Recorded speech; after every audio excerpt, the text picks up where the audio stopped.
Hey you guys, it's me Kimmy and I'm back with another video, and this video is going to be about this weird guy that used to make me feel so self-conscious about my body as a teenager. I probably was like 15-16 years old. Okay, and this was a grown man. This man could have probably been my daddy. Like, he was grown. Like, he had beer belly grown. Okay, he had lots and lots of gray hairs in the chin grown. He had, I got bad vision, I need glasses grown. And not because he couldn't see when he was a child, but because he was getting at. Now he probably was like 35 to 40-ish. Okay, so this man caused me so many body issues when I was younger, to the point that I developed an eating disorder. Yeah. Well, I'm not gonna say he caused the eating disorder because I was already probably on the verge of it, but he made it so much worse. So like I said, I was 16, he probably was in his mid-30s, and when I met this man, I was in Walmart. I remember this day so vividly. I was in Walmart, I was looking at some deodorants, and then I moved over and I was kind of like in the travel stuff aisle, and he was coming from the pharmacy that's right here on medication because he old.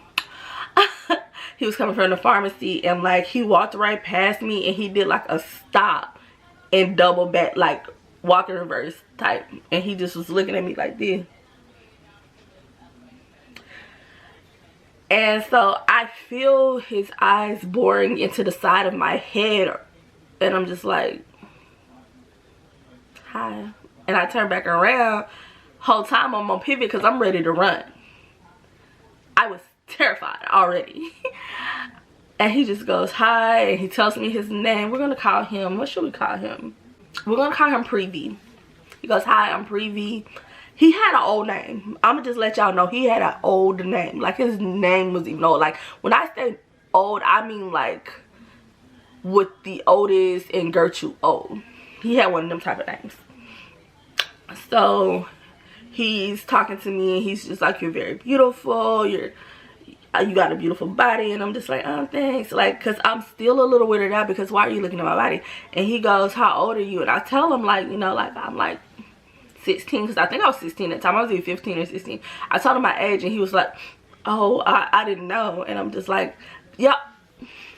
I looked my age. I was not one of those girls that looked like light years above my age. I looked, if not my age, I looked younger than my age, because I did not wear like a lot of makeup or nothing like that. My hair was usually like in crochet braids or like individual braids, and there was always up in a ponytail with ribbons, and like I looked like a child. He would compliment my body a lot, but like in a way that made me feel insecure, like, oh, your body's very beautiful but your breasts could be bigger. Like, and he was, I had A cups. There was a large A, small B type ish, and so like, yeah, they probably could have been a little larger, but like, sir, why are you looking? He like would always, like I said, give me these like compliments and pull-aways, and compliment and pull-aways. And I said always because like anytime he would see me in Walmart or any store, he would come up to me, and this would it just became routine. Like, I would see him in there all the time. That was the first time I ever seen him, and after that I saw him almost every time I went. I don't know if he was hanging out in the store looking for me, I don't know what was going on, but I started seeing him all the time. And he would always do that, like compliment pull away, like, I guess because that's a tactic in manipulating your minds, because it makes you crave the compliment portion more. So it makes you want to fix the pull away so that you can get more of the compliment, if that makes sense. So like I said, my breast was like a small B really. And he just randomly one day comes up to me with a pack of pencils and hands them to me, and he goes, get these and take them home with you and try to put it under your breast. If the pencil doesn't fall, your breasts are too saggy. I did it, and it didn't fall, and I was devastated for months because I thought something was wrong with me. I thought my breast was saggy at like 15. That's crazy. And I barely even had breasts. You have to be insane, because if you literally have the smallest fold of fat, it ain't gonna fall. A pencil is this big. Like, I don't know who told this grown man that, or what type of misconstrued images he had of what a woman was supposed to be. But honestly, looking back on it, it's freaking sickening. And he should have been in jail. Jail him now. So, like I said, for a long time, that really devastated me. But then, like, I started asking my friends. I didn't tell him what he told me. I just asked them, like, if you put a pencil under your boob, does it fall? And they're like, no. And then when I realized none of theirs was falling, I'm like, okay, so nobody's fall. And it's okay. It's not supposed to. And so, like I said, I felt like he was going out of his way to talk to me, because like I had never seen him before, and then I just started seeing him constantly. If I would see him, like before he saw me and he caught a glimpse of me, like while I was trying to go the other way, because I was trying to avoid him at that point, it was trying to go the other way, like somehow he would like go all the way around and get in front of me and like speak to me. And at one point I think he felt like he could tell like I was trying to avoid him, because like when he was talking to me, I would keep it real short and try to like just walk off real fast.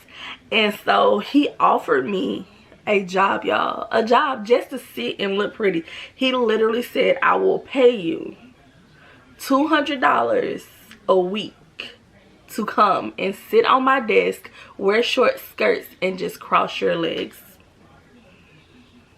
You gotta be insane, sir. Because you knew my age. You gotta be crazy. You need to be jailed. That really I think I want to say I told my dad, but like by that point I had forgot the man's name. I remember his name now, but at that point I forgot his name, so I really didn't know. I think I told my dad like where the man worked or where he offered me the job at and like what happened. And I just think I had told him him and my mom what happened, and like they didn't do anything about it because they probably just thought the man was joking or something. Like I don't know, it was a different time. But they were like worried about it, and they were like, definitely don't talk to them anymore, like just stay away from him if you see him. And I'm like, okay. So from then on, like I said, it was hard to avoid him, because even when I would see him and I would try to go the other way, like if he caught a glimpse, he's gonna go out above and beyond to talk to me. So yeah, I just started lying. I became my twin sister. I can't tell y'all my twin sister name because that's still my fake name that I use, but I definitely became my twin sister that didn't know him and didn't want to. I definitely became my twin sister that didn't know him and didn't want nothing to do with him real quick. Like, no, I'm and I don't know you. Like, I'd never met you before in my life. And he's just like, oh, are you sure? And I'm just like, yeah, like, have a nice day, sir. And he's like, wait a minute, can I? No, I'm not interested. I'm not interested. And just walked right off. And what made me tell this story, because literally, y'all, like, probably like a few months ago, I saw this man, and my heart, just like when I was a child, about to bust out my chest, and I like got an aisle up and came back around another aisle, like tried to get away, and he ended up seeing me, and he V'd down the aisles this way and met up with me. And the first thing he goes is, oh, you've put on some weight since I've seen you last. No crap, Sherlock. No crap, because I was a child last time you saw me. I am a grown woman now. But like, clearly nothing has changed with this man or who he is. He's probably still creepy and pervy. I hope he's not still out here in Walmart hitting on young girls. And yeah, you guys, that's really all. I'm Kimmy. Don't forget to like, comment, subscribe, share this video, hit the notification bell, ding, so you can't miss out on drop another video. And I'm out. Love you lots. Said I'll be back to hold you down. I don't